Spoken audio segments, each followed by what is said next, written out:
ખેલૈયાઓ ગરબા રમતી વખતે આટલી બાબતોનું ખાસ ધ્યાન રાખજો. સૌથી પહેલા હાઇડ્રેશનનું ધ્યાન રાખવું જોઈએ. એટલા માટે દર 10 કે 15 મિનિટ કન્ટિન્યુ ગરબા રમ્યા પછી 1 થી 2 ઘૂંટ પાણી અથવા વરિયાળી શરબત ખાસ પીવું જોઈએ.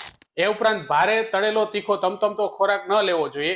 એની જગ્યાએ હળવો અને સુપાચ્ય ખોરાક લઈને ગરબા રમવા જોઈએ, જેથી કોઈ પણ પાચનની સમસ્યાથી બચી શકાય. એ ઉપરાંત મળ કે મૂત્રના વેગોનું ધારણ ન કરવું જોઈએ અને કોટનના પરસેવો શોષી શકે એવા અને હળવા વસ્ત્રો પહેરવા જોઈએ. અને ખાસ કરીને તમારા શરીરના બળ અનુસાર જ ગરબા રમજો. અને થાક લાગી હોય ને તો આરામ કરવામાં સંકોચ ના અનુભવતા. અને જો તમને ગરબા રમતી વેળાએ શ્વાસ ફૂલાઈ જતો હોય તો દિવસ દરમિયાન 3 કે 4 વાર પ્રાણાયામ કરવાનું રાખજો.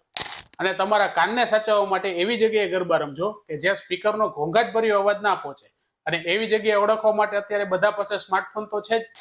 જો તમારો સ્માર્ટફોન 90 ડેસિબલ્સ થી ઓછો અવાજ બતાવતું હોય તો એમાં કન્ટિન્યુ 3 કે 4 કલાક ગરબા રમવાથી કોઈ પણ પ્રકારનું નુકસાન નહીં થાય.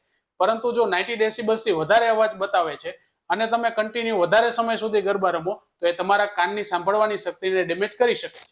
આયુર્વેદની શરદ ઋતુચર્યામાં પિત્તના શમન માટે રાત્રિની ઠંડકમાં ટહેલવાનું લખ્યું છે, નહીં કે સવારે 3 કે 4 વાગ્યા સુધી ગરબા રમવાનું. એટલા માટે તો પહેલી કહેવત છે ને કે અતિ સર્વત્ર વર્જેત. એટલા માટે જો 11 કે 12 વાગ્યા સુધી તમે તમારી શારીરિક ક્ષમતા અનુસાર ગરબા રમો છો તો એ તમારા સ્વાસ્થ્ય માટે યોગ્ય છે. અને રાત્રે ગરબા રમીને આવ્યા પછી પગમાં તલના તેલનું માલિશ કરીને ગરમ પાણીથી સ્નાન કરીને સૂઈ જાઓ, એટલે તમને પગના દુખાવો બિલકુલ નહીં થાય. તો હવે રાહ શેની જુઓ છો? તમારા ખેલૈયાઓ સાથે અત્યારે જ આ વિડીયોને શેર કરો. અને જો આ વિડીયો મદદરૂપ લાગ્યો હોય તો લાઈક કરો, શેર કરો, આયુર્વેદ અપનાવો, સ્વસ્થ રહો અને મારી સાથે ગરબા રમતા રમતા બોલજો જય માતાજી.